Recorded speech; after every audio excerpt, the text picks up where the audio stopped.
Avanzando con este tema del realismo, o más bien de recuperar el realismo, a partir de este libro que escribe Charles Taylor junto con Hubert Dreyfus, valdría la pena retomar algunos aspectos centrales para que nosotros, en efecto, podamos recuperar nuevamente el realismo.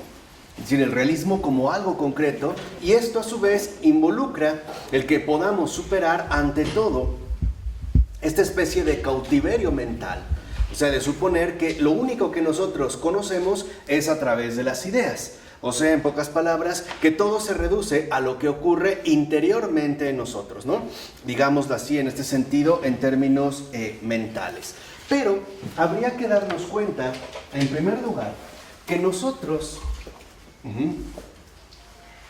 estamos colocados precisamente en nuestra percepción global de las cosas, ¿no? Y esto es lo primero que habría que destacar. Hay una percepción global de las cosas que nos pertenece, o en la cual nosotros, de hecho, estamos insertos, ¿no? Esta percepción global de las cosas. Esto significa que, por ejemplo, nosotros no solamente nos encontramos según lo que pensamos, sino que estamos ubicados en una situación concreta que define, de hecho, nuestra respectiva trayectoria. En pocas palabras, nuestra percepción global de las cosas, por ejemplo, nos permite darnos cuenta dónde y cómo estamos. Y en último término, lo que somos, que de hecho es justo lo que va a implicar una cosa con otra, ¿no? O sea, por decirlo de esta manera, nuestra percepción global de las cosas nos invita a darnos cuenta que lo que nosotros somos depende a su vez de las trayectorias que hemos recorrido precisamente hasta este momento. O sea, ¿cómo es que hemos llegado a este lugar? Dice, por ejemplo, Taylor, nuestra comprensión no se formula ni se expresa solo en un presente intemporal o instantáneo, sino en un tiempo perfecto. En pocas palabras, estamos aquí, ¿no? Donde quiera que nos encontremos, es decir, en nuestra situación actual, estamos aquí porque previamente hemos recorrido un camino para llegar, ¿no? Todos llevamos ya una determinada trayectoria, y es esto lo que nos ha permitido llegar. Entonces, literalmente nuestra situación nunca es aislada, en pocas palabras. Nuestra percepción siempre es global. De hecho, podemos decir que en efecto hemos llegado. Hemos llegado a esto. En pocas palabras, por ejemplo, en una situación muy concreta de vida, lo fundamental es darme cuenta cómo llegué hasta aquí. No apareció pues de la nada, ¿no? Sino que está vinculado con nuestra trayectoria, en pocas palabras, vital. Ahora, este es uno de los rasgos, dice Taylor, de la naturaleza autoverificadora de la verdad. En pocas palabras, la realidad no nos engaña, sino que es justo la realidad, independientemente de nuestras ideas o de las percepciones que subjetivamente nosotros seamos capaces de elaborar, la que se autoverifica, la que nos permite tener criterios precisamente de referencia. Dice, por ejemplo, podemos saber por qué estamos aquí, y esto resulta inseparable de que antes hemos llegado aquí. O sea, nunca vivimos completamente aislados, es decir, desvinculados. De tal manera que en realidad nuestra percepción global de las cosas, y ese es el primer punto fundamental, ante todo es transicional. Voy a ponerla aquí cómodo. Dice Taylor, esta es transicional.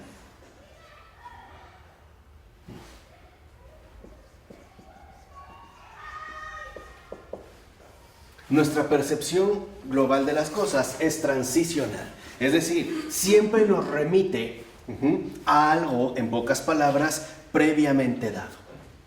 Nunca estamos completamente aislados. De tal manera, y esto es lo fundamental, que nosotros en realidad nunca podemos partir de cero. Siempre estamos vinculados a un acontecer que nos precede y que justo constituye la trayectoria a través de la cual nosotros hemos logrado realizar esta transición. Un poco, para que entiendan lo que está aquí de fondo, es justamente la discusión con respecto al modelo cartesiano. De lo que se trata al recuperar el realismo es de superar de una vez y por todas este cautiverio o este modelo mental que Descartes ha propuesto. Por ejemplo, el empezar de cero, como si nada importara, sino únicamente yo. Como si pudiera romper con toda mi realidad concreta y empezar incluso desde cero. Más bien, lo que nosotros debemos de darnos cuenta es que, en efecto, es justo nuestro contacto con lo real, ¿no? Eso es transicional. Siempre nosotros estamos en contacto con lo real,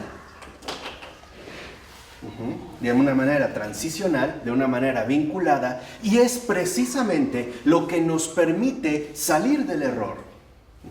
Este es, digamos, como la capacidad fundamental que se autoverifica en nuestra percepción global de las cosas. Es precisamente mi contacto con lo real lo que de hecho me permite o nos permite a todos salir de un error.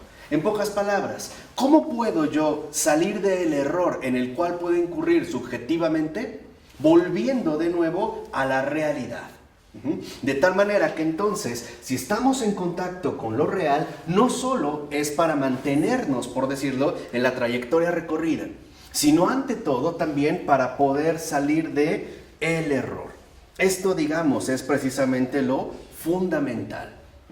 Si yo quisiera romper, por ejemplo, mi contacto previo con la realidad y empezar desde cero, es decir, a partir de mis propias ideas, o si lo quieren ver así en términos cartesianos, a partir de mi cogito, ¿cómo puedo darme cuenta si estoy o no en un error? ¿Cómo podría? ¿Qué criterios tendría para poder contrastar lo que pienso con lo que realmente sucede? Tendría, en pocas palabras, que por lo menos revisar las ideas que yo estoy manteniendo hasta este momento. Dicho de otra manera, lo fundamental es que nosotros entendamos el peso fundamental que posee la objetividad. A partir de Descartes, nosotros sí nos hicimos, en términos modernos, muy subjetivos, o por decirlo en términos más simples. Tal parece que la realidad de las cosas no nos importa y a lo único a lo que le damos peso y cabida es a nuestras propias ideas. Con eso nos conformamos. Nosotros somos la fuente, pues, que define todas las cosas y por ende también a todas las personas. Pero esto en realidad es un error. ¿Por qué? Porque nosotros únicamente podemos evadir este error e incluso superarlo cuando retomamos de nuevo el contacto que tenemos precisamente con lo real. Esto significa pues que nuestra conciencia concreta, es decir, la percepción que tenemos de cosas determinadas, está siempre integrado en un marco mucho más amplio que de hecho les da sentido. O por decirlo de esta forma, lo fundamental no es qué piensas, sino qué es aquello que tú percibes de las cosas como ese ofrecimiento permanente que la cosa misma te da. Que la cosa, digamos, cualquier cosa determinada, un árbol, un perro, una persona, lo que sea, un libro, precisamente te está donando de una manera concreta. Esto significa que entonces nosotros, antes de pensar, necesitamos ante todo percibir las cosas. ¿Qué quiere decir? Dejarnos afectar por ellas. Porque de hecho las cosas nos afectan. Por ejemplo, cuando se habla de impresiones, ¿no? Que algo me impresiona, en efecto es porque ha causado, así, por así decirlo, una afectación en mi persona. Lo fundamental es que nosotros no interrumpamos este ofrecimiento. Que no lo interrumpamos a través precisamente de la imposición subjetiva y muchas veces arbitraria que tratamos de realizar por medio de nuestras ideas. Esto es, digamos, como lo fundamental. Entonces, lo primario en este caso es darnos cuenta que, a diferencia de lo que dice Descartes, no solo hay un solo método de aplicación universal. ¿Cuál es, a grandes rasgos, el método de aplicación universal que establece Descartes? Yo pienso. Yo soy una cosa que piensa. Y esto lo vemos hasta la fecha. Por ejemplo, cuando a alguien le piden una opinión, no sé, acerca de Donald Trump, dice, a ver, yo pienso que, o en mi opinión, o yo diría. Quiere decir que parte entonces de sus propias ideas, vamos a decirlo así, de sus propias representaciones mentales. Y aquí, ante todo, lo que se esconde, y eso es lo que hay que destacar, es que se trata ante todo de una actitud. Es una actitud que acepta de entrada, fíjense, que todo puede ser puesto en duda. Dicho de otra manera, que pone en duda las cosas porque se afirma implícitamente que las cosas no son de fiar. En pocas palabras, que todo lo que no soy yo me puede engañar. No sé si se entiende este punto. O sea, de antemano entonces se trata de desconfiar de todo menos de mí. Y esto se ve claramente en el resultado que hace Descartes. Por ejemplo, en sus meditaciones metafísicas. Hay que dudar de todo para terminar finalmente, ¿no?, afirmándose a uno mismo. Y esto es parte, de hecho, fundamental del planteamiento que es inseparable de la revolución galileana. Y aquí hay que hacer un breve paréntesis. ¿Qué pasa con Galileo? Lo que formula Galileo es que lo que nosotros llamamos cosmos o bien universo, en cuanto tal, no es de fiar. Lo fundamental son las representaciones, en este caso matemáticas, que nosotros podemos hacer acerca precisamente de ese universo. Quiere decir entonces que el yo mismo se va a plantear como el núcleo fundamental para evaluar todas las cosas. Dicho de otra manera, tal parece pues que entonces lo fundamental ya no consiste en percibir qué son las cosas, sino lo que yo pienso de ellas.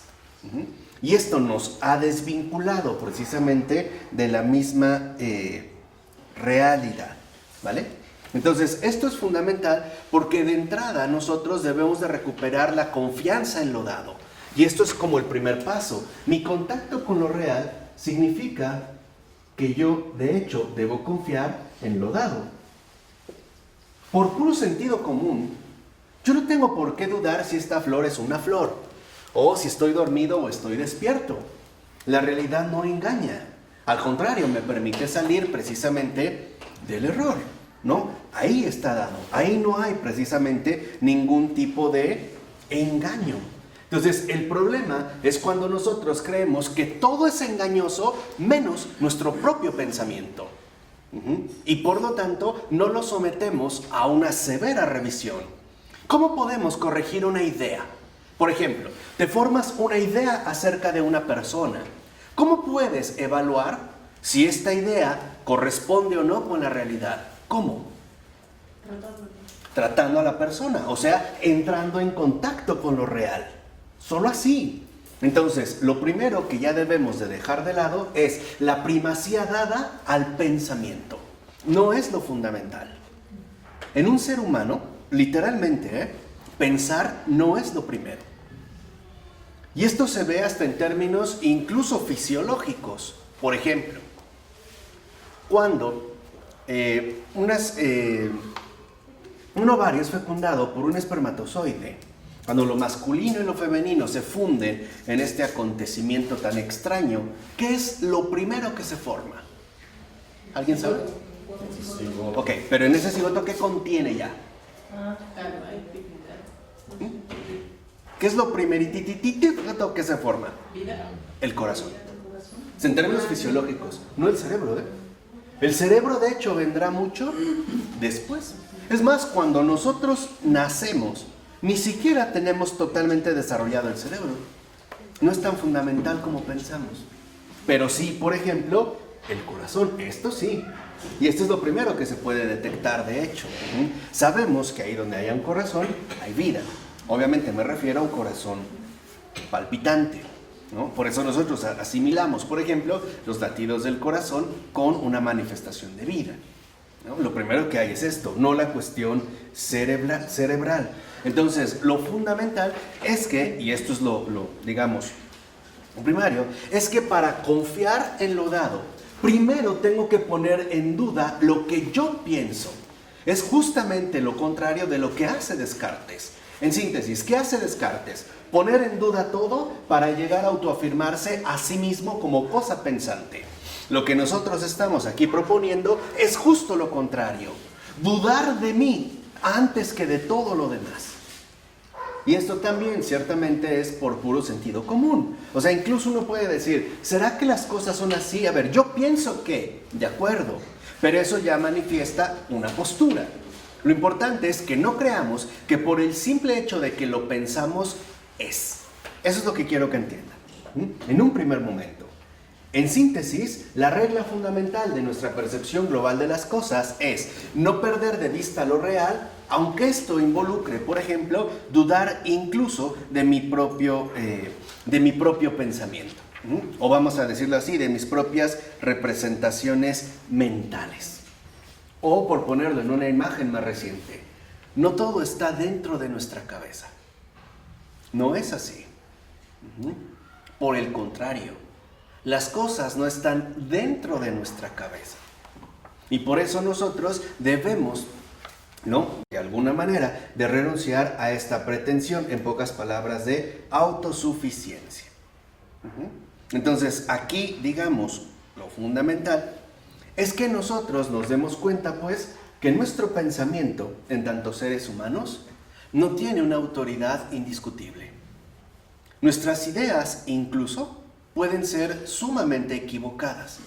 ¿Cuántas veces, por ejemplo, no pensamos que una fiesta iba a estar aburridísima y resulta que estuvo increíble?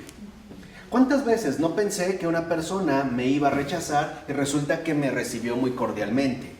¿Cuántas veces, por ejemplo, no pensé que ese guiso que veía estaba espantoso y resulta que ahora se convirtió en mi comida favorita? En pocas palabras, ¿cuántas veces no hemos acabado en una equivocación precisamente por las ideas que de entrada nosotros vamos, en este sentido, generando? Entonces, dentro de esta línea, precisamente, lo que vemos es que no solo se trata de la percepción, sino la posición que nosotros ocupamos con respecto a esta percepción. Este, digamos, es como uno de los puntos centrales. ¿Qué significa? Que en realidad la postura, por ejemplo, cartesiana, es parte de un proyecto más amplio. ¿Cuál? El proyecto moderno. Que de hecho nosotros es lo que ya hemos empezado a indagar, ¿lo recuerdan? En este curso de filosofía católica, desde la antropología, ¿no? Ya lo empezamos a indagar, es parte de este proyecto. ¿Y qué es, digamos, lo que en síntesis va a proponer este proyecto dentro de esta línea al referirse a la percepción global de las cosas? Primero, en pocas palabras, que nosotros somos los que las determinamos. Eso es lo primero, en pocas palabras. Que lo primero somos nosotros. Después viene el mundo. Lo primero es la idea. Después, las cosas. Dicho de otra manera, al individuo se le coloca en primer lugar y todo lo demás quedará precisamente relegado a un segundo lugar. Esto significa que entonces esto forma parte, pues, de este proyecto fundacional, en tanto proyecto moderno, que busca colocar al individuo como el centro y eje de todo lo demás. Es el sí mismo el que va a determinar las cosas. No en este sentido, vamos a decirlo así, incluso las cosas. Ahora, en síntesis, ¿en qué se basa? En este ideal moderno de autonomía y por lo tanto de autodeterminación. Lo que importa no son las cosas, lo que importa es yo qué pienso de esas cosas. Y por eso hoy, por ejemplo, incluso en nuestras charlas, por no hablar ya de las discusiones, lo que más nos entrampa es la falta de objetividad en nuestra propia situación. Nos cuesta muchísimo trabajo, de hecho, ser objetivos. ¿Por qué? Porque estamos hundidos hasta el cuello en el subjetivismo que va a sistematizar precisamente nada más y nada menos que el señor Descartes. Al grado de que, por ejemplo, dentro de esta línea, se venía ya forjando, y con Descartes asume ya una formulación, por así decirlo, filosófica, esta necesidad de la responsabilidad personal, que de hecho es la clave, que va a definir en gran medida a la modernidad occidental. Atrévete a pensar, diría un Kant, mucho después de Descartes. Pero obviamente eso lo entendemos en el sentido de atrévete a pensar por ti mismo. Que nada ni nadie intervenga en tu propio ejercicio intelectual, ¿no? En pocas palabras, lo que importa en último término no son ni siquiera las ideas, sino el hecho de que las ideas son tuyas.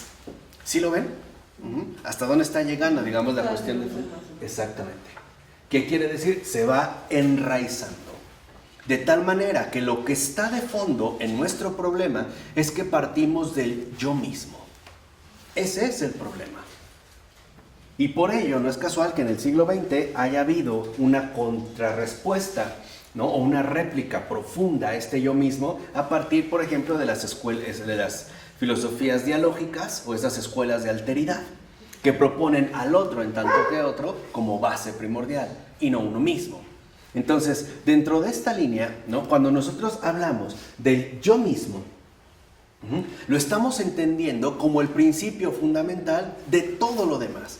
Es justo lo que hace Descartes. ¿Qué hace Descartes? Manda al carajo al mundo y coloca el yo mismo como el recreador del mundo a través precisamente de nuestra capacidad racional. Entonces decíamos dentro de este punto, ¿no? Se trata de que el yo mismo sea la base para reconstruir o recrear todo lo demás. ¿A partir de qué? De mi propia representación interna, o sea, de mis ideas, o sea, de mi propia mente. Y esto ha derivado, por ejemplo, que incluso se asignara la palabra crítica como un término elogioso en términos modernos, que va muy a la par con este proyecto que en efecto se sugiere, ¿no? De hecho, se supone que cuando decimos que alguien es crítico, lo entendemos en un sentido por demás positivo. Pero si hemos seguido el hilo de lo que venimos exponiendo, ¿no? Dentro de esta fenomenología, es que en realidad cuando decimos que alguien es crítico, lo que valoramos es que se ha colocado desde el yo mismo, dentro de esa mismidad que pretende devaluar de entrada todo lo demás. De tal forma que entonces, en un sentido concreto, se trata pues de que se intenta contra el contacto con lo real, objetivar al mundo, volver al mundo en general en un mero objeto, de tal manera que entonces yo pueda ejercer mi dominio sobre él. ¿Qué quiere decir? Que entonces el mundo ya no es lo real, sino un mecanismo. El mundo en este sentido se reduce a un mecanismo. Por ejemplo, un espacio regido por una causalidad eficiente. O sea, si A, entonces B, pero que carece de propósito o finalidad. Y por lo tanto, lo importante es de qué manera nosotros podemos literalmente manipular este mecanismo a favor de nuestros propios intereses, propósitos y objetivos. Esto es algo primordial. ¿Por qué? Porque entonces, en síntesis, ya no contemplamos las cosas, sino que las ideamos según nuestra propia conveniencia. Esto significa que de aquí también emerge un sentimiento de orgullo. ¿Por qué? Porque ahora nos sentimos orgullosamente libres de cualquier tipo de vínculo con todo aquello que de hecho no solo nos rodea, sino que además nos precede. Así pues, por ejemplo, la epistemología tradicional, es decir, la epistemología mediacional, donde están las ideas de por medio, ¿no?, genera un modelo en el cual finalmente nosotros hemos caído e incluso consideramos que se trata de algo indiscutible. Y en síntesis, hemos privilegiado o privilegiamos lo monológico a lo dialógico. Siempre, digamos, nosotros ya privilegiamos lo monológico. Partimos de esa cerrazón basada en nuestras propias ideas. Y por lo tanto, nos cuesta muchísimo trabajo lograr esta apertura enriquecedora con respecto a lo real. Entonces, lo que vemos en síntesis dentro de esta línea es lo siguiente. ¿Qué se omite? ¿Qué se omite al quedar finalmente atrapados en nuestra propia postura pensante? Los momentos de comunión. Y eso es fundamental. Confiar en lo dado significa que nosotros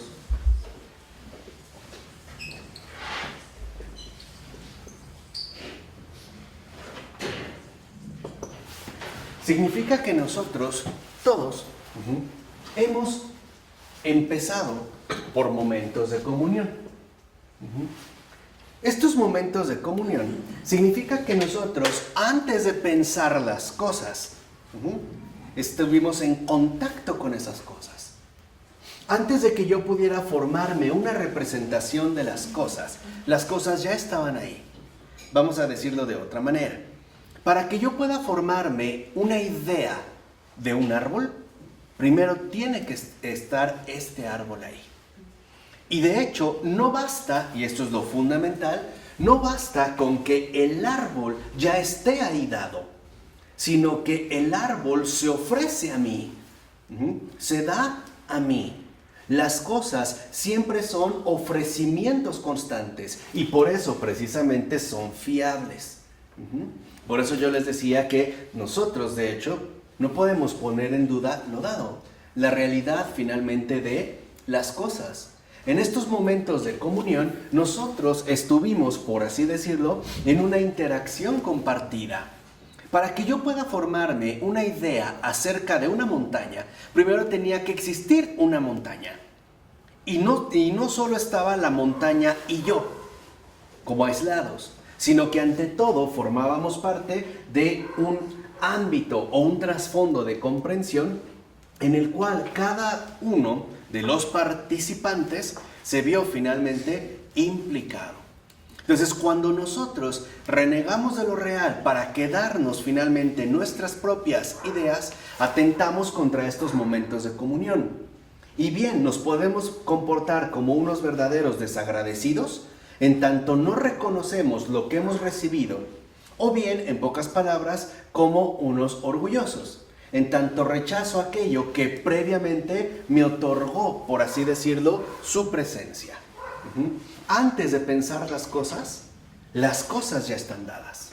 Y por eso es que en efecto nosotros podríamos tener una idea o algo de ello.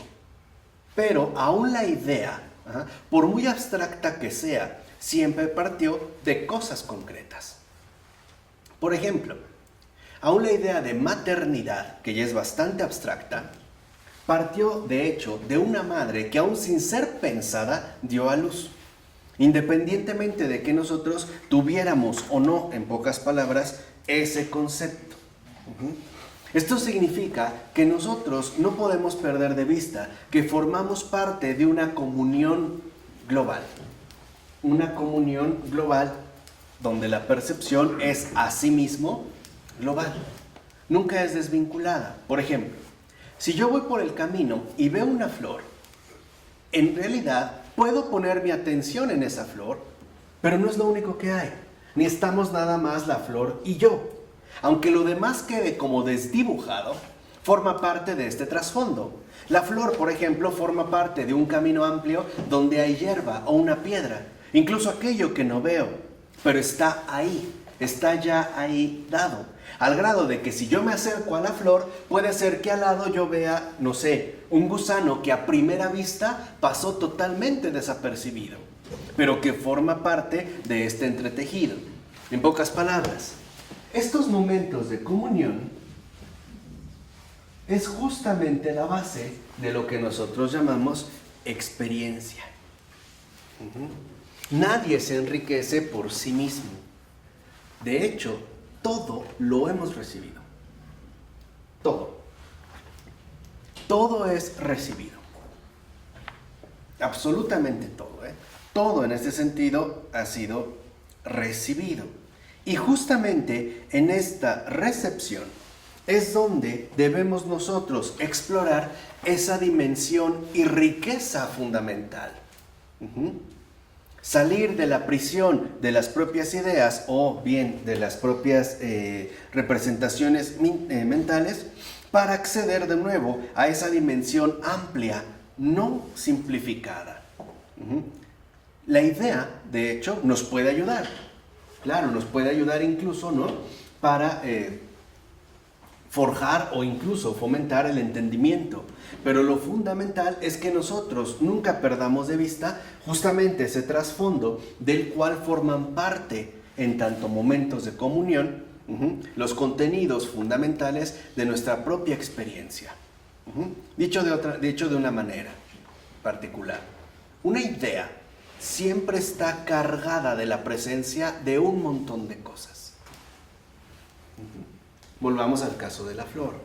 Incluso esa piedra que estaba al borde del camino forma parte de ese trasfondo. Hay, si lo quieren ver así, una decoración. Aunque no veamos absolutamente todo. Pero eso no significa que porque no lo veo, no existe. O porque no lo pienso, no es. Simple y sencillamente. Está ahí y está dado precisamente como ese trasfondo de comprensión del cual todos partimos. En este sentido, entonces, lo que propone Taylor, y a mí me parece que es algo bastante pertinente, es que veamos la experiencia como algo maximalista y no minimalista. Y esto va en contra de la tendencia fundamental del mundo contemporáneo. Nosotros, de hecho, y volvamos al caso de la decoración, pensamos en términos minimalistas. Pensamos que cuanto menos es mejor. Y esto tiene que ver, de hecho, con uno de los criterios operacionales más vigentes en nuestro actual acontecer, lo light, o la ligereza, si lo quieren ver así. Todo lo queremos ligero. Por ejemplo, si queremos hacer un viaje, ya ni siquiera se nos ocurriría hacerlo a través, digamos, juntar nuestro equipaje en un baúl. Piensen en esos baúles que se utilizaban en las travesías marinas, donde podían pesar entre 50, 80 o 100 kilos, el puro baúl, sin contenido. Hoy yo si les propusiera algo así, les parecería una aberración, para que vean cómo ya estamos insertos en esos criterios operacionales. Por ejemplo, la ligereza, ¿no? Un sociólogo aún vivo, Gilles Lipovetsky, acaba de escribir un texto precisamente que se titula así, sobre la ligereza. A mí no me gusta, me parece una narrativa empalagosa, ¿no? Como muy redundante, como mermelada verbal, no sé, ¿no? Pero bueno, igual dice algo importante, ¿no?, en el caso de su estilo. Pero sí es fundamental que nosotros entonces podamos pues maximizar las cosas, no minimizar. Y esto, les vuelvo a repetir, va en contra de los criterios operacionales. Dijimos, no se trata de ser lights, se trata de recuperar de nuevo esa riqueza de aportación que las cosas nos ofrecen. No se trata de reducir, se trata de enriquecer. Por eso nuestra experiencia debe de ser una experiencia maximalista, no minimalista. Hoy vemos que, por ejemplo, en el diseño de interiores, el minimalismo está muy fuerte, ¿no? Mientras menos, mejor. Pero en la realidad no es así. De hecho, a ver, pensemos en un crimen. ¿De verdad, mientras menos pruebas, es mejor? Mientras menos se sepa de los hechos, ¿es mejor? No. ¿Qué necesitamos? Más. Aquí también se ve en un sentido común. Mientras más, mejor. Mientras menos pipí hagamos, ¿es mejor? Ni en eso. Incluso mientras más, mejor. En un sentido, vamos a decirlo así, peculiar. A menos de que sea ya una enfermedad, sabemos que entonces se trata de otra cosa. Pero no queremos ir, por ejemplo, a tirar unas gotitas, ¿no? No sería el punto. Algo iría por aquí. Es decir, nosotros vivimos bajo este minimalismo que tiende ante todo a empobrecernos. Porque el minimalismo, dentro de lo que ahorita estamos exponiendo, consiste en quitarlo todo para dejarse a uno mismo. ¿Sí me explicó? Es quitar el mundo, quitar todo para finalmente acceder a la cosa pensante. No, volvamos de nuevo a esa experiencia maximalista que nos ayuda a ejercitar la inteligencia en profundidad, ¿Cómo? Volviendo de nuevo a tener contacto con lo real. Por ejemplo, cuando una persona se equivoca, no basta con ser minimalistas y decir que se equivocó. Tenemos que esforzarnos por maximizar nuestra experiencia. Es decir, tenemos que acceder a mayores contenidos, de tal manera que entonces nuestra comprensión siempre sea mucho mayor. Lo que queremos es eso, maximizar, ¿no? Ser maximalistas en este sentido, como dice Taylor, para poder nosotros de nuevo enriquecer nuestra experiencia y no quedarnos por una especie de ebullición con el uno mismo. Hay más, siempre hay más que uno. No podemos quedarnos reducidos a una sola línea, y menos, dicho sea de paso, en un mundo tan tocado por la globalización, donde queramos o no, tenemos que entrar en contacto con un montón de alternativas humanas que, aunque nosotros desconozcamos, ya están vigentes. Piensen en otro caso, para que vean lo pertinente de esta situación. ¿Qué pasa hoy con el fenómeno migratorio? ¿Qué pasa con el encuentro entre culturas tan diferentes entre sí? ¿Qué vamos a hacer? ¿Cerrarnos? ¿Qué tenemos que hacer? Tener inmunidad contra el mal y apertura al bien. Sí, o sea, tenemos que abrirnos. Tenemos en un primer momento que abrirnos. Al bien. Es decir, claro. De inmunidad al mal. Pero de entrada no lo podemos establecer tan fijo. O sea, si viene una persona de una cultura que yo ni conozco, yo no puedo establecer de antemano un criterio. Es decir, tenemos que volver de nuevo a la postura de ¿qué? De comunión. Ya después iremos viendo, ¿no? Iremos con discernimiento, a lo mejor definiendo mejor las cosas. Pero de entrada nosotros no podemos cerrar. Más bien tenemos que abrir. De hecho, esto es lo que ha propuesto el Papa Francisco. Eso es lo que ha propuesto. Ese es el maximalismo del Papa Francisco. Por eso lo que ha dicho es reciban. Abran las parroquias, abran sus casas, reciban.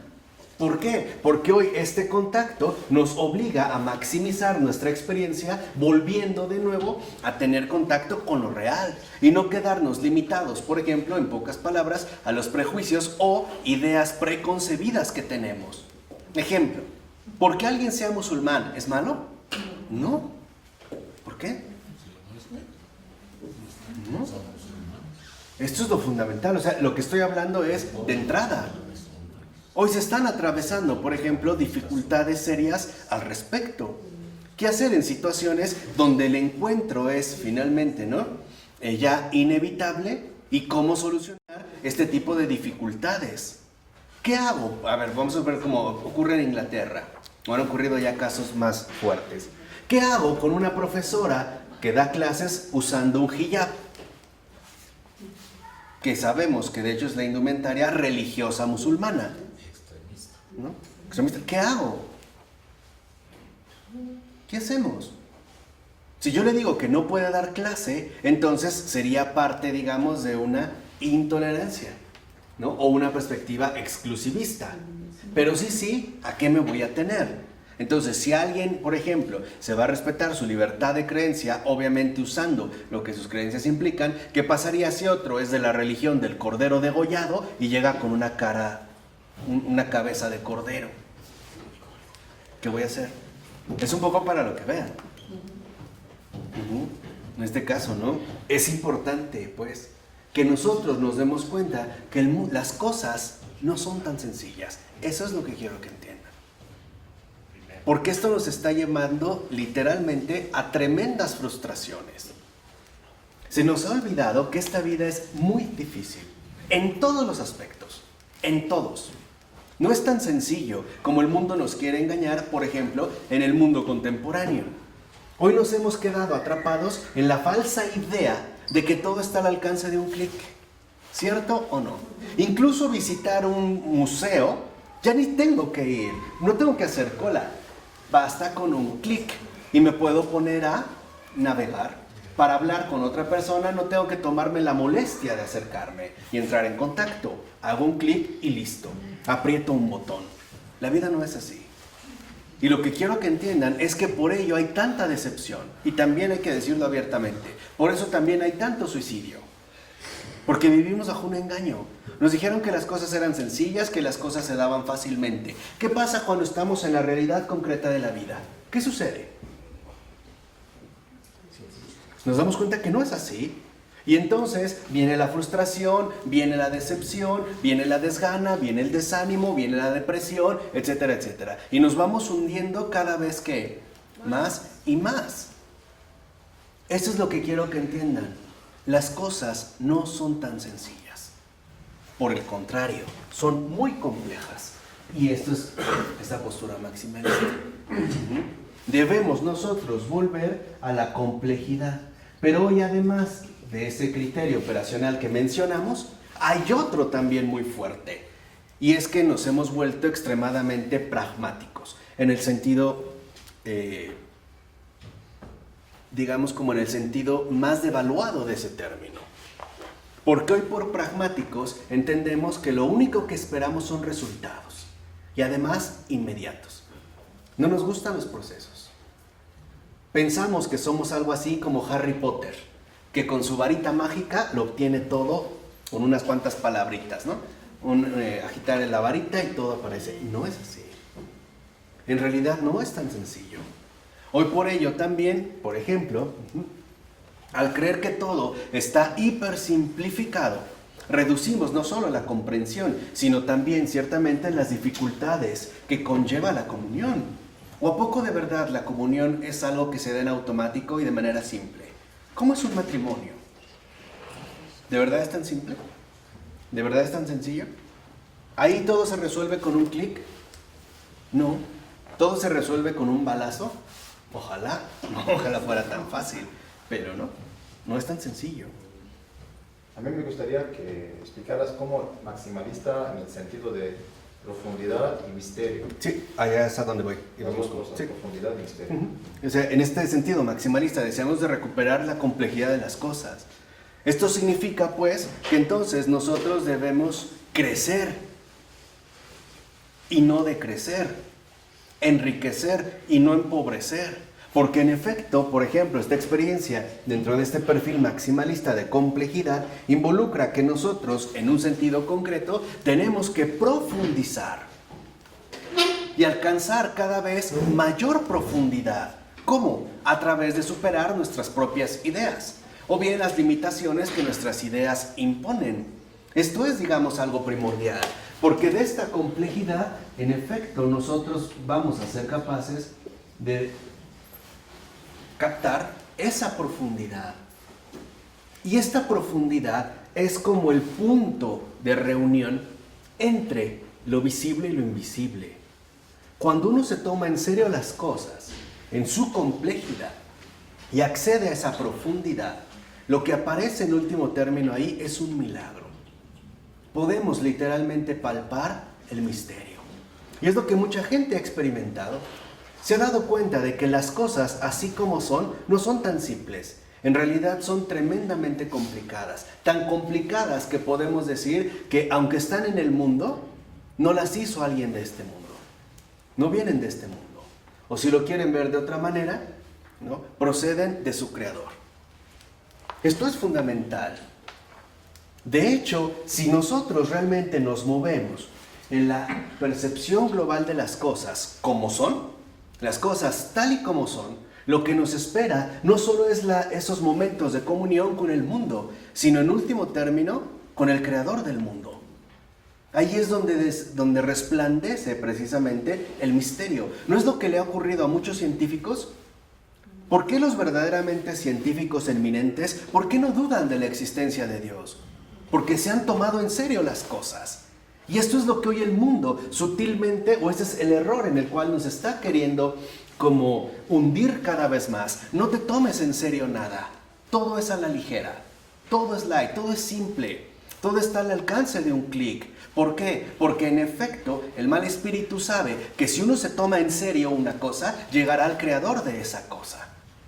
Por eso lo que falta es la seriedad. Hoy vemos que nadie se toma las cosas en serio. Y esto es lo primordial, porque esto, digamos, conduce al encuentro con Dios. Eso es lo que quiero que entiendan. Por eso es tan fundamental recuperar de nuevo la experiencia. O bien, si todavía les da un calambre cuando escuchan la palabra de Dios por sus ideas, eso es volver de nuevo a la comunión con la verdad. ¿Qué es lo que buscamos en estos cursos? Ustedes lo saben, se los he dicho abiertamente, no hay nada que ocultar. Por ello les dije que incluso a través de la filosofía, y lo han visto, se trata de un trabajo arduo y esforzado, paciente y laborioso. Es como estar rascando y rascando y rascando. De hecho, uno ya sabe, ¿no?, en edad adulta, que hay que trabajar un montón para cosechar un poco. Así son aquí las cosas. Así son. No son sencillas. Hoy por eso la juventud, y de verdad es lo que más me preocupa, los jóvenes están, digamos, como atrapados en una idea simplista de las cosas. ¿Cuántas personas, o jovencitos sobre todo, se les hace muy fácil decir, ay, me voy de la casa y ya está? Ajá, ¿y luego? Se fue, ¿y qué sucedió? Ay, hombre, rompo con ella, no pasa nada. No, sí pasa, y pasa mucho. No podemos seguir viviendo bajo esa ceguera impuesta o bien autoimpuesta. Pero no podemos seguir hacia allá, porque lo fundamental es que en este sentido maximalista de profundidad, uno contempla en último término el misterio. Por eso se trata de pensar en serio, vivir en serio, entrar en contacto con lo real en serio. Hoy justo por esta ausencia maximalista de dedicación es por lo que ganan terreno estupideces de verdad tan ridículas como la ideología de género. Por ejemplo, si tú te tomas en serio a una persona, en serio, llegarás a lo que es, punto. Porque de entrada nosotros no somos un género, somos un sexo. Ninguno de nosotros nació con género, nacimos con sexo. Querámoslo o no, nos gustara o no nos gustara. El género ya puede ser producto de una idea, al grado de que me puedo declarar sin género, por ejemplo, ¿no? ¿O qué sucede? Por ejemplo, si en este preciso momento yo, en lugar de decir que soy hombre, más bien tengo un género vacuno. En realidad soy una vaca. Ese es mi género, pertenezco al género vacuno. Y caeríamos, exacto, en esa locura, ¿no?, de la imposición arbitraria, precisamente de el mero pensamiento o las simples ideas. No, hay que tomarse en serio las cosas. Todo, o sea, todo hay que tomárselos verdaderamente tan en serio. Pregunta, ¿no es lo que hizo Cristo? Pongamos este otro paso. ¿Cómo se tomó la muerte? Tan en serio, ¿que a dónde llegó? ¿Cómo se toma la muerte? Tan en serio que incluso llega al infierno y culmina en la resurrección. Y nos enseñó que, fíjense, nada más para que vean, ahora sí para que les dé otro calambre. Y aprovechando que nuestra amiguita Adriana por fin apareció, para que ya que me los abofeteo. ¿Cómo murió Cristo? ¿Sonriendo? ¿En calma? ¿Cómo murió? Gritando. Y el Evangelio lo dice, ¿no? Y dio un fuerte grito y expiró. ¿Estamos o no? ¿Cómo son las muertes de hoy en día?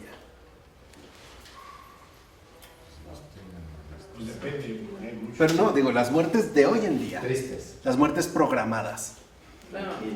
Tranquilas, sin dolor, sin sufrimiento, que me inyecten y ya no despierto. Todo pareciera entonces que es justamente una especie de paraíso terrenal. Todo lo contrario. Porque hoy ni siquiera nos tomamos la muerte en serio. Bueno, ya tengo trabajada esta parte en la metafísica. Para que vean todo lo que conlleva. O sea, todo literalmente lo que implica. ¿Por qué Jesús muere en la cruz con ese grito tan desgarrador? ¿Por qué murió gritando? ¿Tú qué harías si ves a un familiar tuyo muriendo con un grito así? ¿Te aterrarías? ¿Por qué Cristo murió así? ¿Por qué murió con ese grito? Asumió la muerte en su extremo. ¿Y cuál es la muerte más extrema? Morir a uno mismo. Y para morir a uno mismo solo se puede hacer gimiendo. gritando. Qué fácil es morir según mi medida, ¿no?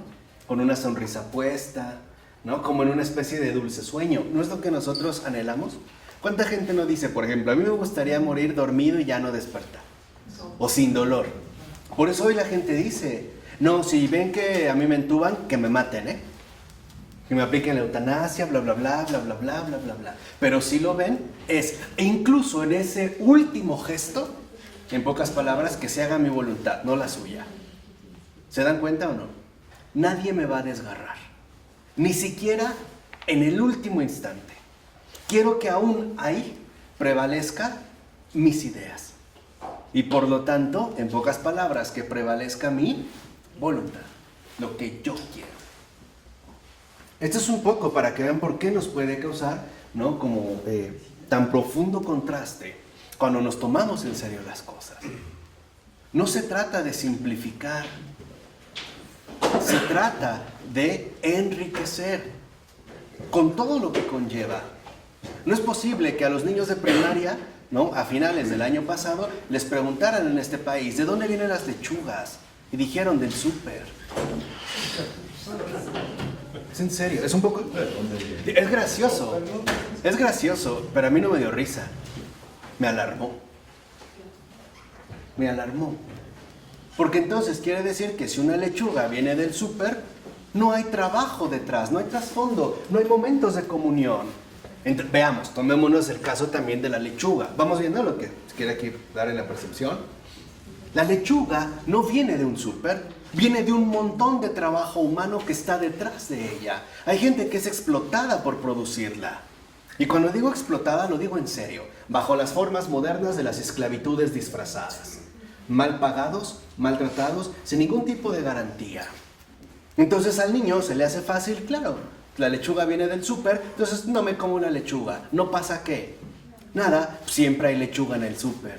Entonces si yo no me tomo en serio esto, también soy cómplice de esa explotación. Esto es volver de nuevo a la realidad. Esto es, entre paréntesis, lo que le faltó a Husserl. Husserl da un paso. Husserl dice, hay que volver a las cosas mismas. Y claro, es un paso extraordinario. Al menos como yo insisto en las investigaciones lógicas. Especialmente el volumen 1. Que de hecho es el único que leyó Edith Stein completo. No el 2. Con eso tuvo. Pero lo que hay que es ir más a fondo. Hasta el fondo de todo. En donde está realmente resplandeciendo la luz que ilumina todo este fenómeno. En pocas palabras, no solo basta con quedarnos en una cierta exploración del fenómeno. Hay que irnos hasta el fondo de ese fenómeno, hasta literalmente no poder más, ni darnos cuenta todas las implicaciones que conlleva. Eso es lo maximalista. ¿Uno cómo puede entrar literalmente en comunión con el misterio? Solo yendo a fondo. Es algo también transicional. Uno no llega nada más porque sí, no nada más porque vaya y me pare delante del Santísimo, ya tengo una epifanía, ¿verdad? No es verdad. Comulgar con el misterio involucra ir a fondo de muchas maneras y es un trabajo arduo, esforzado, difícil, cansado. Y el Señor no nos engañó, o no nos dijo, por ejemplo, que el camino era estrecho. Que el camino es estrecho y es difícil. Pero hoy como vivimos bajo esos criterios equivocados, es decir, falsos, que el mundo nos quiere sugerir, entonces caemos en dos alternativas. O bien nos decepcionamos, nos sentimos decepcionados del mundo en general y principalmente de las personas, o bien nos sentimos asqueados de este mundo. Nos sentimos llamados a repudiar la porquería o la mierda que es este mundo, que son las cosas, que son las personas. ¿En qué momento se nos dijo que todo iba a ser tan fácil? Que todo era tan sencillo. Que todo literalmente estaba al alcance de un clic. Eso es lo primero, creo yo, que habría por lo menos que cuestionarse, ¿no? Es decir, tenemos que indagar en las estructuras que conforman nuestro pensar y por ende también nuestro actuar. ¿Terminar con una pareja es tan sencillo? No es tan fácil. Y no solamente me estoy refiriendo a la ruptura, a todo lo que conlleva, a todo lo que implica. Todo literalmente, vamos a decirlo así, ¿no? Lo que va como en ese sentido desarrollando. Pero hoy me parece que uno de nuestros peores malestares se llama pereza. De verdad, yo creo que si hay un vicio capital, ¿no? Un pecado capital de estos 7, que hoy está, a mí me parece, muchísimo más extendido, aunque menos atendido porque está más disimulado, es la pereza. Yo creo que nuestra sociedad no es verdaderamente ni en la gula, no, es la pereza. Seamos sinceros, no nos gusta pensar. No nos gusta. Nos gustan las ligerezas, ¿no? Las superficialidades. Para nosotros, justo es lo contrario. Mientras menos, mejor. Dijimos, ahí está, ¿no? Lo de este criterio operativo de la ligereza. No nos gusta tomarnos el tiempo que haga falta para ir a fondo, para indagar literalmente, ¿no? A fondo las cosas. Esto es el contacto con lo real. Este contacto con lo real tiene que ir a fondo. No basta con que nos quedemos en la superficie. ¿Cuánta gente, porque me parece que esto a veces es el problema con las posturas psicologistas, todo lo quieren reducir a un determinado perfil o catálogo mental? Ah, claro, este es histérico, este tiene tal, este es depresivo. Sí, pero no basta con que me receten. No necesitamos un diagnóstico. Necesitamos una cura. Y para tener esta cura tenemos que ir hasta la raíz. Pero nos da pereza. ¿O no es verdad que cuando empezamos a notar e incluso a sentir que las cosas empiezan a complicar, lo primero que queremos es salir corriendo? ¿No empezamos a quejarnos, a sentir que eso ya es demasiado? ¿Que eso literalmente es mucho? ¿Que si no se podría hacer más fácil las cosas? ¿No es este el gran éxito, por ejemplo, de una cadena transnacional como Home Depot? ¿En dónde está su éxito de marketing? No son los productos, es la facilidad que pone en la elaboración, en la construcción de lo que ofrece. Hágalo usted mismo. En primer lugar, siéntase orgulloso de que no necesitó de nadie. Al carajo todos, muera el prójimo. En serio, va contra la caridad. Tú lo puedes todo, tú estás por encima de todo. Pero hoy, como no les gusta ni siquiera pensar, todo lo reducen a una palabra: líder. Tú eres líder. Tú estás llamado a ser líder, a estar en la punta. No fuiste para ser bajo, mira, y siempre te describe, ¿no? Así, con un narcisismo exquisito, ¿no? Tus cualidades superiores. Es que no, ya me dijeron que sí, yo soy líder, tengo capacidad de mando, lo que pasa es que no me han explotado, y no me han dado la oportunidad. O sea, unas mentiras asquerosas, pero bien sabrosas. Y que nos las tragamos con toda tranquilidad, precisamente por no ir al fondo. Yo creo que lo primero es cuestionarse uno mismo y por lo menos preguntarnos, ¿en serio? Por ejemplo, estamos ya convencidísimos de la teoría de la evolución según Darwin. Y ni siquiera nos tomamos la molestia de decir, ¿en serio? ¿Será? ¿De verdad? ¡Ay, qué fácil! Por eso ahora entienden por qué les dije también en su momento que como un Darwin con su teoría es una clara invitación al no pensar. Y por lo tanto es una propaganda bien hecha para la estupidez. Estos son los efectos fundamentales de la pereza.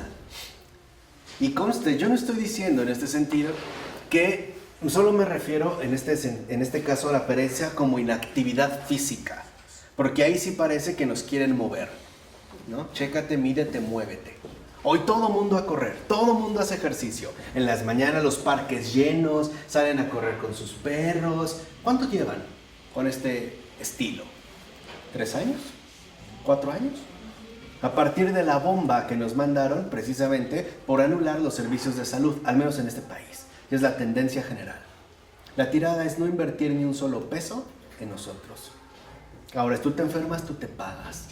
Pero hay que convencernos de algo. Eres una bomba de tiempo mortal.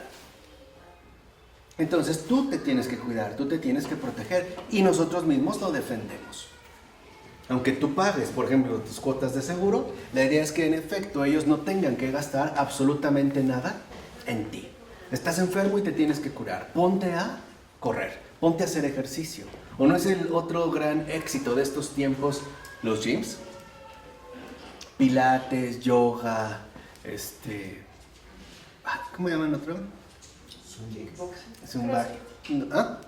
CrossFit, es el que sea, CrossFit, ¿no? Y como que mientras más urbano mejor, va bien con la ciudad, ¿no? La sensación de poder, con la llanta, con el mazo, o sea, y uno sale vitalizado, ¿no? Literalmente vitalizado. Pero eso no significa que hemos vencido la pereza. Únicamente fomentamos la actividad física vigorosa. Pero yo estoy hablando de la pereza como aquello que carcome literalmente el espíritu. A ese nivel literalmente profundo. Esa falta de ganas por ir al fondo de las cosas, por indagar, por rasgar, o sea, literalmente, no por rasgar, por rasguñar, contemplar, llegar al fondo con el esfuerzo, e incluso, como nos ha enseñado Teófanes el Recluso, cueste lo que cueste. Por ello es tan fundamental, como dice Taylor, que no es tan fácil alejar esas imágenes profundas, penetrantes, que damos por sentadas. La que hemos dicho ahorita, ¿no? Esos criterios operacionales del mundo. Dice, y que están bien presentes y arraigadas en nuestra cultura, y que además es justo lo que estructura nuestra forma de pensar y por ende de actuar. Por eso, dice también Taylor, no nos vamos a poder liberar de ellas hasta que no determinemos sus errores, y aún entonces será difícil desembarazarnos completamente de su influencia. Esto es lo primario. ¿Bajo qué influencia nos encontramos? ¿Cuáles son los criterios que en realidad mueven todo mi existir? ¿Bajo qué tipo de criterios? ¿Es bajo una percepción global de las cosas o es bajo esta especie de efecto zoom que solo me lleva a ver algo literalmente muy mínimo? Hoy también por eso, y dicho sea de paso, no nos gusta leer, no nos gusta investigar, no nos gusta indagar, nos da flojera. Hoy para nosotros, mientras menos texto es mejor. Ni siquiera nos gusta escribir. Por eso los emoji tienen tanto éxito. Ya ni siquiera le pongo un beso, una cara ahí con un pico lanzando un beso, ¿no? Ya ni siquiera pongo, tengo asco, una cara verde. Ya ni siquiera le pongo, oye, me gustó, una manita. Emoji. ¿Por qué creen también que el Twitter ha pegado? Porque no te obliga a leer más de poquitos caracteres. ¿Cuántas? 102. Y ya, nada más. Y lo podemos ver rápido. Pero si nos dijeran, aquí está el Quijote de la Mancha, 1000 páginas, de entrada nos desanima. De entrada, para empezar. Pero si me hubieran mandado un emoji, pues lo entiendo todo, ¿no?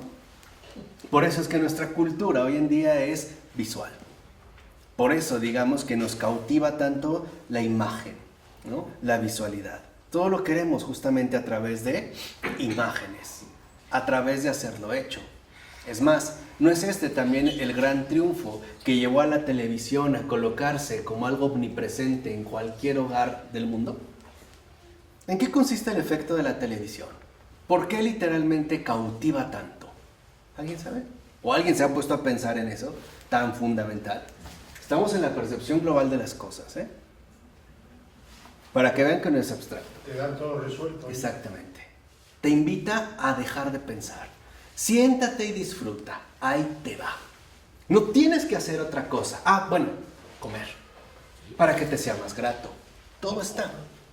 Miren, y hemos llegado a tal extremo que si ahorita, fíjense, para que vean, ya que ni siquiera nos detenemos un momentito a pensar en serio, si ahorita nos llegara a todos en nuestro teléfono móvil un mensaje anunciando, ¿no?, de cualquier cadena de noticias, o viéramos en la televisión, ahorita, la noticia de que Japón desapareció por un tsunami, de inmediato lo creemos, de entradita.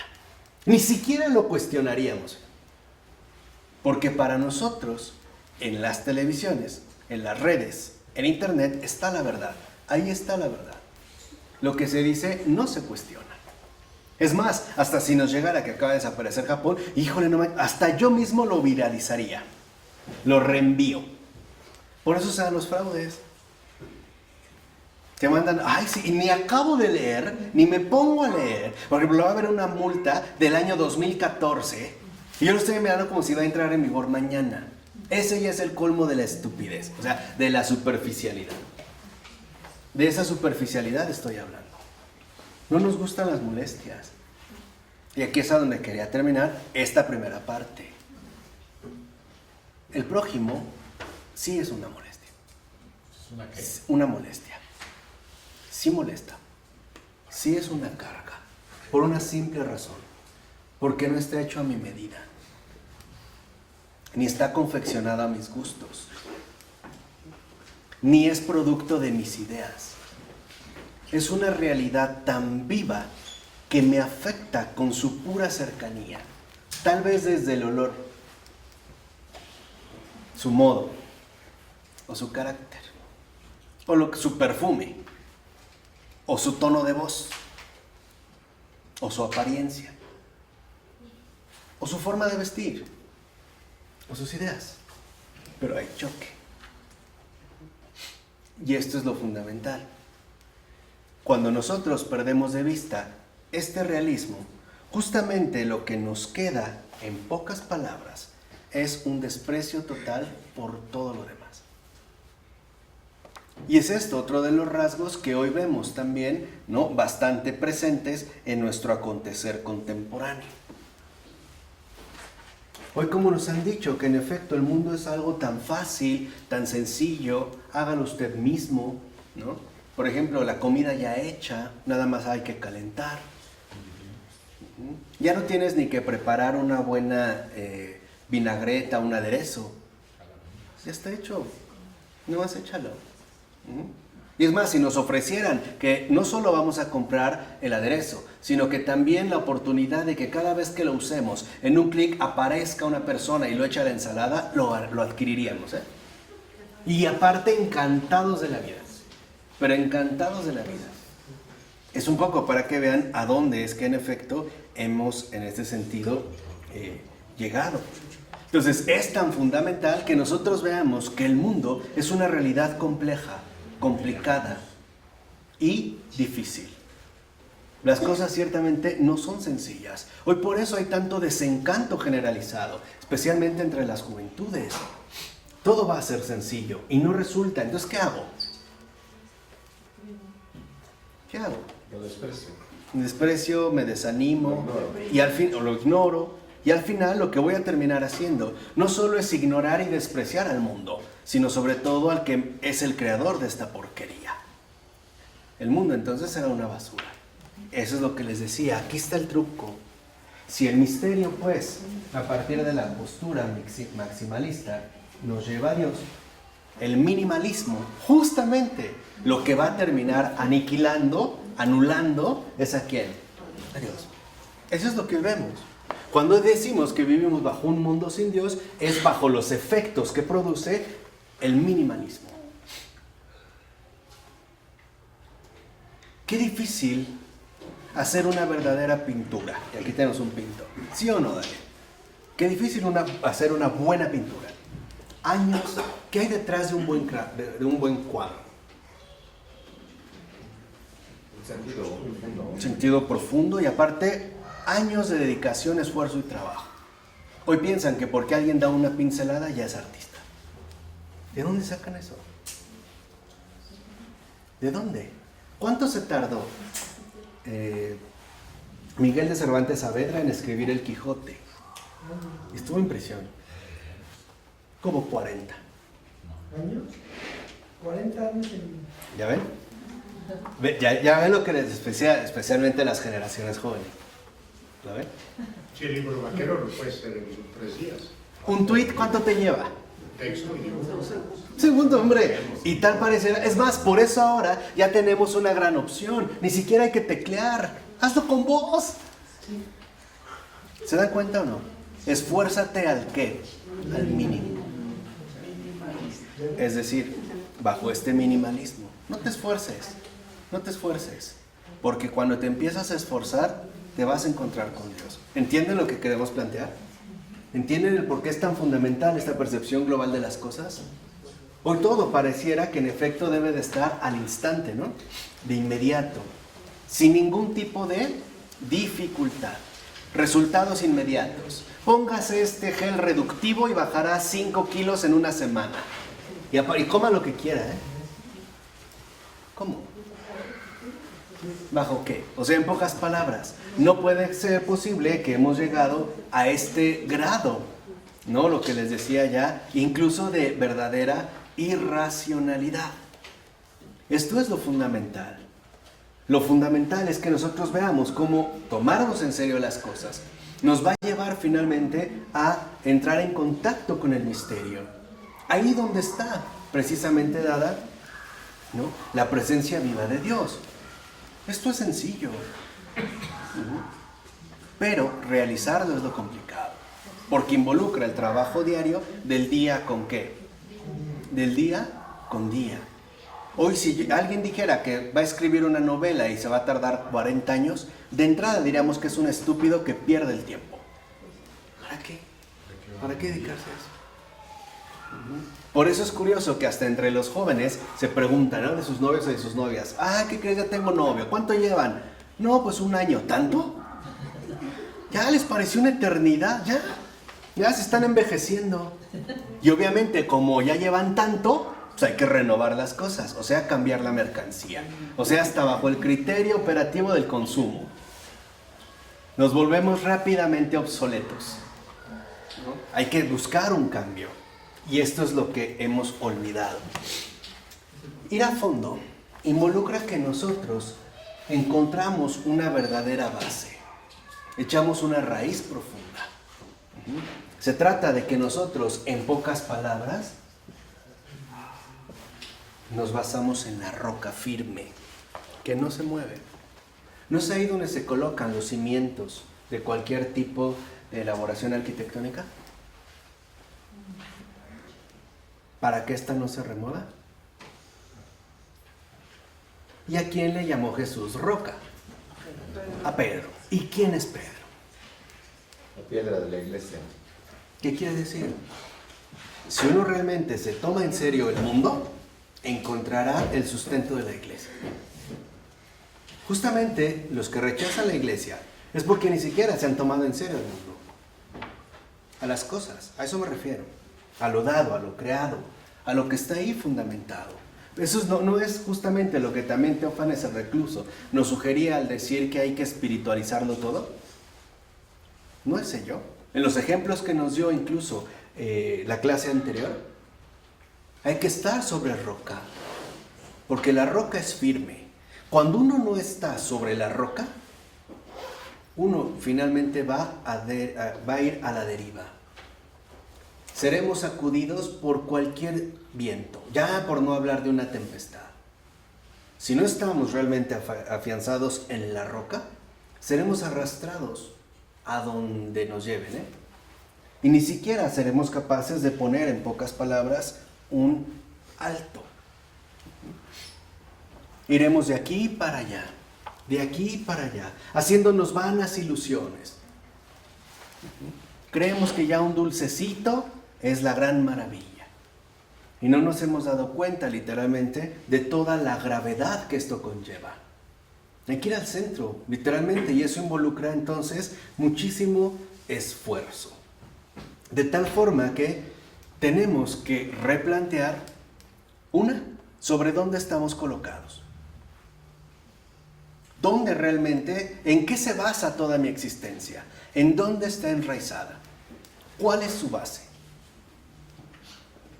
Y número 2, ¿realmente estaré dispuesto a sacudirme esa pereza que parece dominarme o no? ¿O me quedaré con la comodidad de mis propias ideas, de lo que está en mi mente? O sea, de lo que yo realmente pienso. ¿No es lo que pasa a veces con una persona, un niño, cuando le das a comer algo y no quiere? Dice, ay, no quiero. ¿Qué le decimos? Pruébalo. Ay, no quiero, pero ya se hizo todo el mundo, ¿no? Hoy vivimos como esta especie de síndrome paranoico, ¿no? Vemos muchas cosas, pero mal, porque solo lo vemos bajo el ojo del sí mismo. ¿no? Bajo esta especie de cíclope, que solamente es capaz de ver las cosas según sus propias ideas mentales. Por eso lo fundamental es salir de la mente. Rascar, ir, indagar, comprometerse, ensuciarse las manos y romper finalmente con el imperio establecido de las ideas propias de la mente. Y hoy no es justamente donde más nos quieren refundir. ¿Cuánta gente no está convencida de que todo está en la mente? De que si tú te mentalizas de que vas a cambiar de color de piel, lo logras. De que si incluso desarrolláramos toda nuestra capacidad mental, podríamos viajar en planetas y galaxias y desaparecer. Y claro, ¿por qué no? Robar bancos y así nadie nos agarraría, y violar a las personas que se nos diera la gana, ¿no? Y siempre estaríamos dispersos. No, salir. O sea, hoy justo lo que se necesita en este sentido es salir al encuentro de la verdad. Así que entonces se trata de algo fundamental: renunciar. Para conocer la verdad hay que renunciar a uno mismo. Y esto también solo se logra con un grito desgarrador, porque es lo más doloroso que podemos experimentar. Ahí Jesús en la cruz nos enseñó que no es un juego, que morir a uno mismo no es un juego. Es una realidad que desgarra, que verdaderamente desgarra. Que no es tan simple como a nosotros nos gustaría, o que tampoco es, digamos, tan sencillo como nosotros quisiéramos. Que no es así. Y nosotros lo vemos. ¿Qué pasa cuando alguien nos contraría? O sea, cuando alguien opone en contra a lo que queremos, a lo que nos gustaría. Nos enojamos, nos enfurecemos. Si esto es tan fuerte, imagínense qué será matarlo. ¿Alguna vez han visto cómo matan a un cerdo? ¿Qué hace el cerdo? ¿A poco dice, ay, feliz, llegó la muerte, qué felicidad? Los tomatitos, ¿no? Pega de gritos, ¿no? Literalmente, o sea, y en este sentido, el ego también suelta esos gritos. Igual, suelta esos gritos. Cuando yo les dije, a veces notamos como chilla el marrano, también cuando muere, se degolla, grita. Podemos decirlo incluso, aúlla. Y esto es primordial que nosotros pues no lo pasemos por alto. Entonces, en este sentido, nosotros debemos de dejar pues a un lado la primacía dada a lo mental y volver de nuevo al contacto con lo real. Recuperar verdaderamente la dignidad que tenemos en tanto personas pensantes, en tanto personas literalmente con razón.